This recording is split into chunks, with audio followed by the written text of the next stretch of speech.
Bom, eu pensei algumas vezes antes de fazer essa gravação. De fato, ainda não sei se encaminharei esse vídeo pro YouTube, mas tenho notado que isso já vem de algum tempo, mas mais recentemente a discussão eu acredito que tenha evoluído bastante no sentido de ganhar proporções significativas dentro do nosso público consumidor de mangás, né? Algumas discussões que envolvem os criadores de conteúdo, as editoras e o público nosso como um todo, né?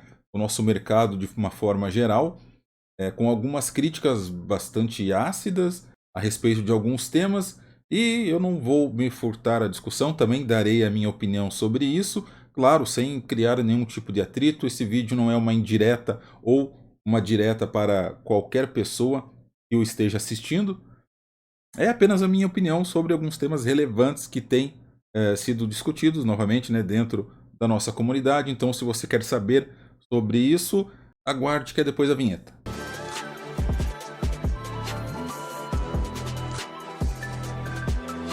Bom, então vamos lá. Primeiro item desse vídeo, eu vou falar o que eu estou pensando, não criei um texto para ser lido, não criei uma pauta, eu apenas destaquei alguns pontos e eu seguirei essa ordem para que o meu raciocínio não fuja pela janela. O primeiro item destacado aqui por mim para a discussão é com relação aos influencers de links ou o influencer pedinte, que é aquele criador de conteúdo que cria um conteúdo e na descrição do vídeo, né, como eu faço, também coloco um linkzinho indicando a compra, né, em um site específico. No caso, eu faço pela Amazon.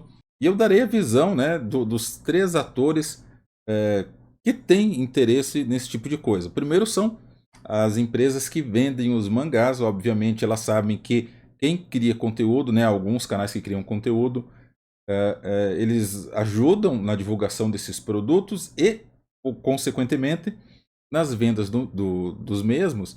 E uma forma deles engajarem os criadores de conteúdo, né, para fazer a divulgação desse material é por meio das parcerias, ou seja, eles pagam uma comissão para esses criadores de conteúdo cada vez que algum consumidor compra um produto por meio daquele link que foi disponibilizado.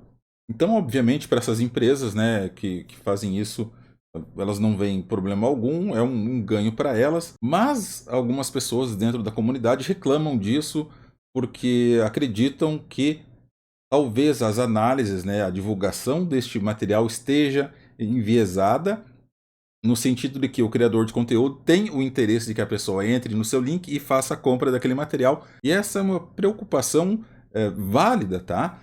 Nós não.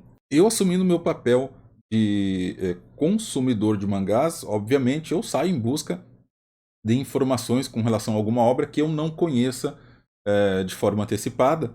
Então, sempre que possível, eu busco aqui no YouTube e também em outras redes informações sobre aquilo, e obviamente essas informações vêm de quem cria o conteúdo, de quem de alguma forma tem interesse de que aquele material seja comprado, preferencialmente pelo link que ele está disponibilizando. Então é preciso, né, nós como consumidores, ao visualizarmos esse tipo de conteúdo, termos a capacidade crítica de analisar se aquela pessoa que está nos vendendo aquele produto, né, vendendo entre aspas, na verdade ele está divulgando, está falando algo enviesado ou não, se ele está apontando apenas pontos positivos, né, muito oba-oba, ou se ele também destaca pontos fracos ou pontos negativos com relação àquele material.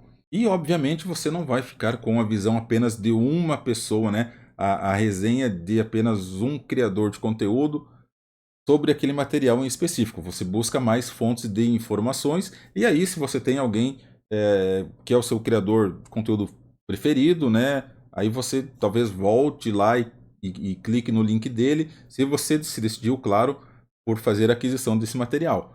Agora, dos canais que eu sigo, eu não identifiquei ainda em ninguém, né, que pegue uma obra que eu sei claramente que é ruim, tem uma edição péssima, o material impresso é um serviço, né, precário, prestado pela editora não, pela gráfica, e que venda aquele produto como se fosse a sétima maravilha do mundo, forçando não, né? Mas tentando convencer os espectadores a adquirirem aquilo para que ele ganhe a comissão.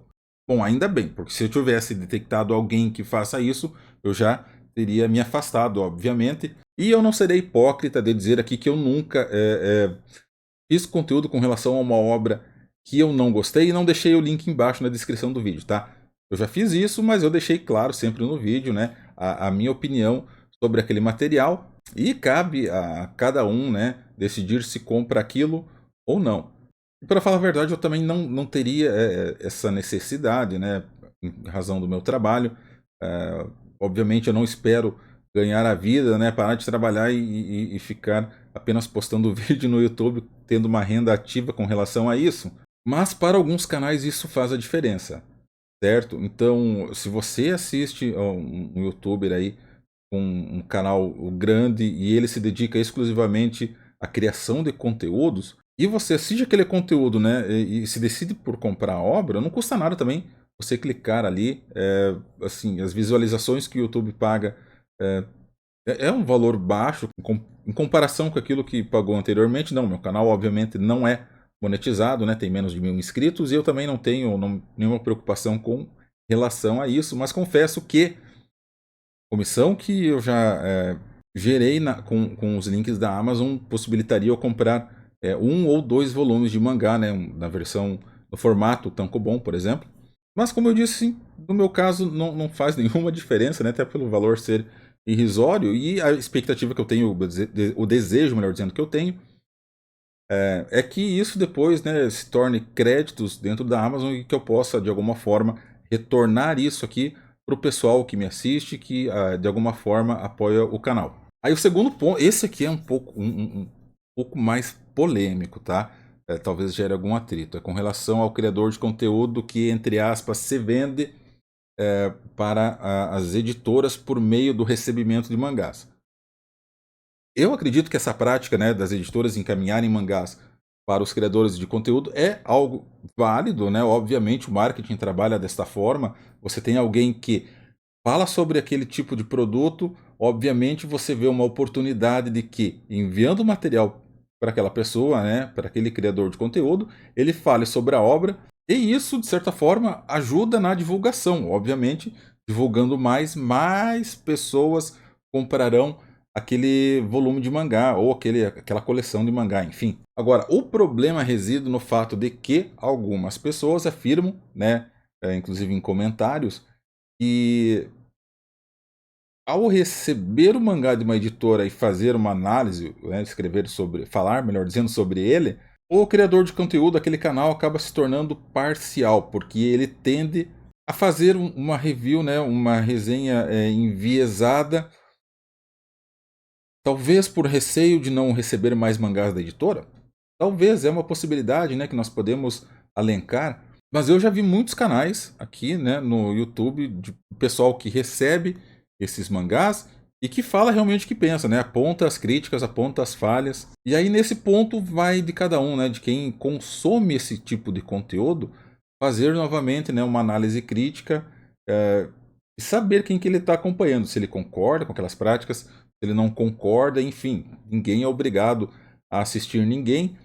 E isso nos levará ao próximo ponto, que é uma outra discussão que existe aqui na comunidade. Eu não quis me alongar com relação a essa questão do pessoal que recebe mangás das editoras, até porque eu não recebo. Então, se eu ficasse falando demais aqui, o pessoal poderia dizer, tá com inveja dos outros que recebem. Então, fica aí só o que eu tinha para comentar com relação a isso. É uma prática válida com relação às editoras, mas cabe a cada um dos que assistem esses canais identificarem se a pessoa está dando de fato a opinião dela verdadeira sobre aquilo ou se ela está criando um conteúdo apenas para ficar de bem, digamos assim, com a editora e continuar recebendo esse material. E assunto encerrado. O próximo item da pauta é com relação ao tipo de conteúdo que a comunidade, né, a nossa comunidade de mangás, consome. Então, assim, o que eu percebi, tá? Meu canal é pequeno, mas já tem uma quantidade significativa de vídeos.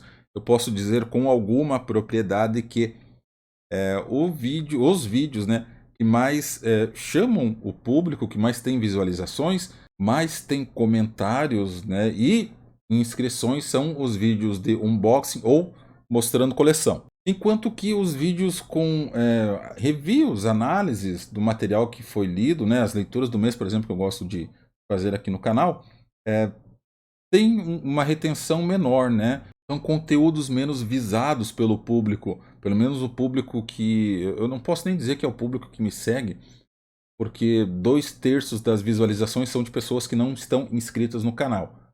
Então eu não consigo dizer, né, que de fato quem me segue assiste mais um tipo ou do outro. Mas no geral a comunidade que consome esse tipo de vídeo prefere vídeos de compras, né, mostrando a coleção, ao invés de conteúdo com relação à resenha.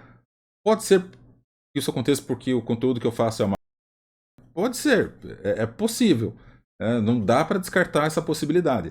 Porém, eu visualizo que isso ocorre também em outros canais, né? Com a permissão de ser citado aqui, de eu citá-lo aqui, espero que me permita, obviamente. Se você olhar os vídeos do canal Mangatube, agora ele não faz tanto mais vídeos de unboxing, né? Mas quando ele faz vídeo de review, a quantidade de visualizações é bem menor. Claro, ninguém é obrigado a consumir um tipo de conteúdo que não gosta, que não se agrada.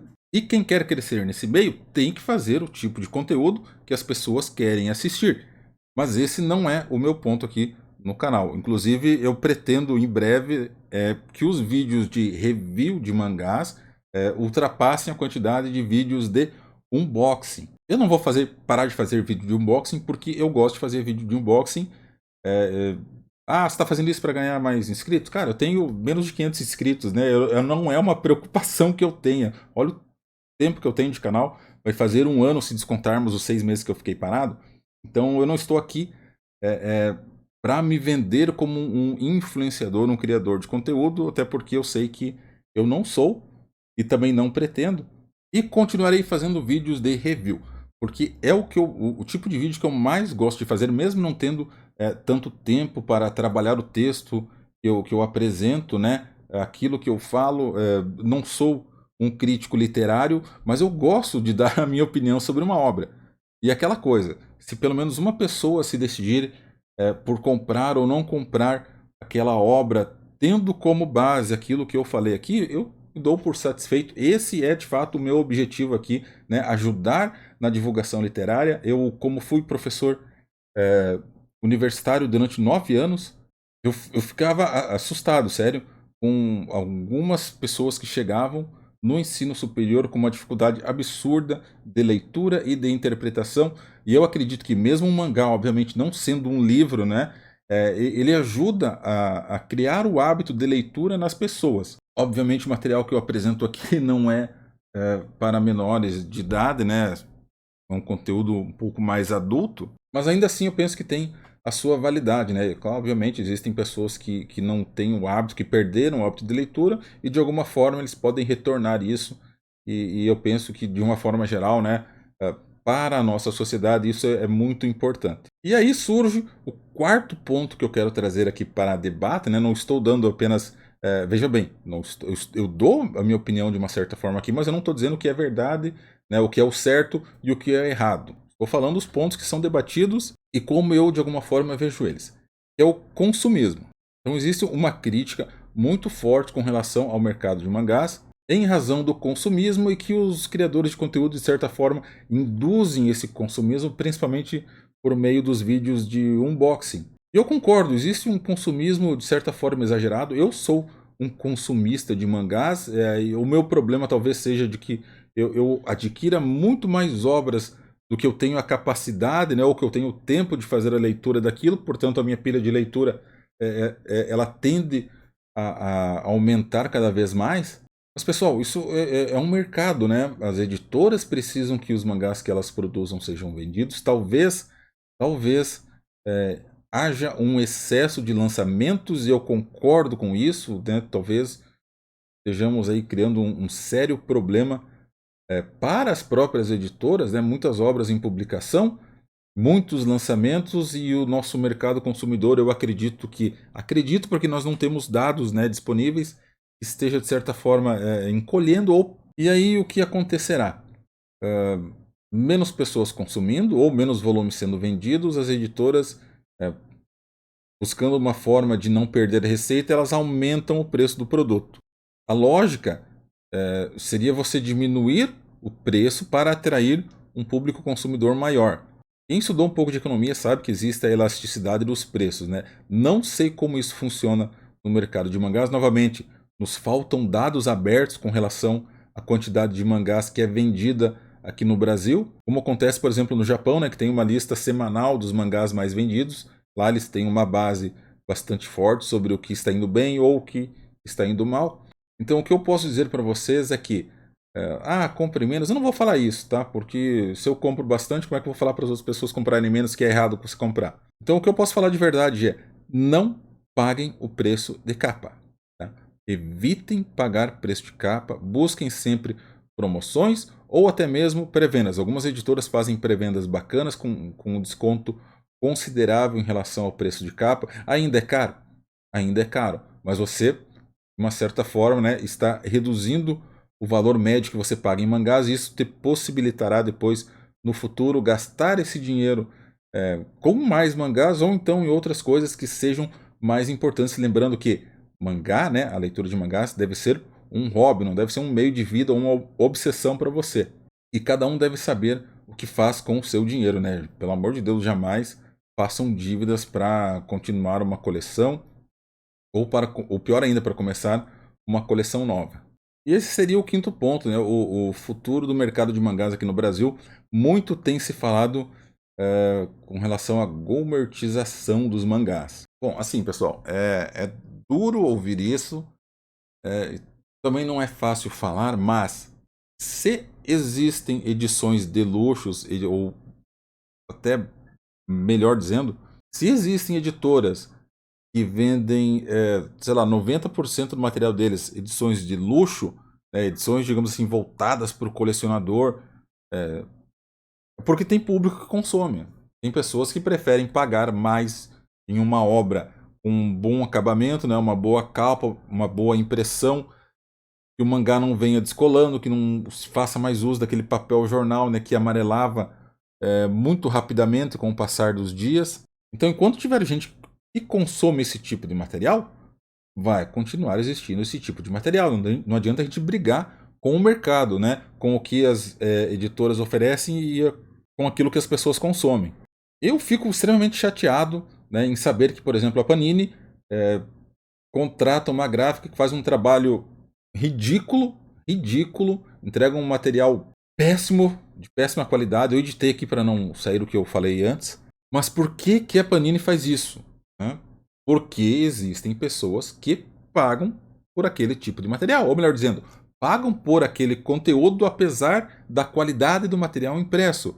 Eu evito isso quando eu sei que quando eu sei de antemão que uma obra será impressa naquela editora lá, né, perdão, quando eu sei que uma obra será impressa naquela gráfica lá, de antemão, né, eu já dropo, eu não pego ela. Né? Kaiju, o Kaiju Number 8, aconteceu de eu pegar apesar daquela gráfica, porque quando eu fiz a assinatura eu não sabia onde seria impresso. Tá? E eu não conhecia, na verdade, o tamanho da falta de cuidado que aquela gráfica tem com o material que é produzido. E a Panini vai continuar imprimindo mangás naquela gráfica porque as pessoas compram o material apesar de tudo. E eu não posso brigar com as pessoas, né? Cada um sabe o que está consumindo. Então não adianta eu brigar com o mercado, né? As editoras oferecem aquilo que as pessoas querem, ou, melhor dizendo, aquilo que as pessoas aceitam consumir. Por isso eu não critico quem compra apenas ou tem uma coleção gigantesca de pipoca e nanquim, apesar do preço dos mangás, nem critico as pessoas que compram muitos mangás da Panini, mesmo sabendo que o material impresso é uma porcaria. E você, o que você acha? Deixe aí nos seus comentários também o seu hate, se for o caso, não tem problema nenhum. Eu sou o Diego do canal Mangás e Mais, e até mais.